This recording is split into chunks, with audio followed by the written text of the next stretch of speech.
Kenya Airways mise sur le fret pour ses revenus, tandis que les vols de passagers restent suspendus. Le transporteur national Kenya a converti 4 de ses avions de passagers gros porteurs.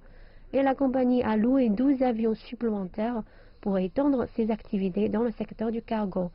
Mais d'autres compagnies aériennes ont également eu la même idée de passer au transport de marchandises au beau milieu de la pandémie de coronavirus. Nous avons augmenté les fréquences avec d'autres lignes internationales qui ont effectivement réalisé le déficit qui existe sur le marché. En raison de l'annulation de la plupart des vols, l'autorité des aéroports du Kenya, qui gère les principaux aéroports du pays, est également en difficulté. La suspension du trafic de passagers signifie que la majorité de ses sources de revenus se sont taries.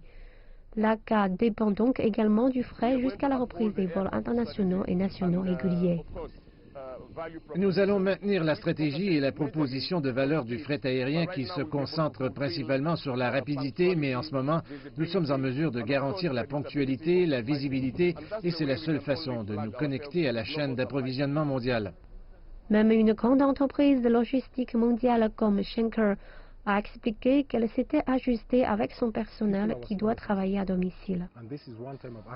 Notre main-d'œuvre est notre meilleur atout. Nous avons vu un changement de comportement même de la part du personnel. Ils sont résilients, créatifs et orientés vers les solutions et nous ont fait prospérer lors de cette période très particulière. Mais même le fret n'est pas une chose sûre. Dans une autre entreprise de logistique, le groupe Panalpina, le personnel est en train de préparer des fleurs fraîches pour l'exportation. L'entreprise relie les fermes de fleurs au Kenya aux acheteurs en Europe. Mais il a déclaré que les débouchés étaient imprévisibles. Cela a été très difficile depuis le début du mois de mars. Beaucoup de compagnies aériennes ont diminué leur capacité et cela a vraiment affecté l'activité. Nous avons eu des pays qui, en raison des mesures de confinement, où les fleuristes n'ont pas été autorisés à rester ouverts. Les gouvernements ont interdit la vente de fleurs entièrement pour une période de temps. L'année dernière, l'aviation a été présentée comme la clé pour débloquer l'économie du Kenya, représentant 4,6% du PIB.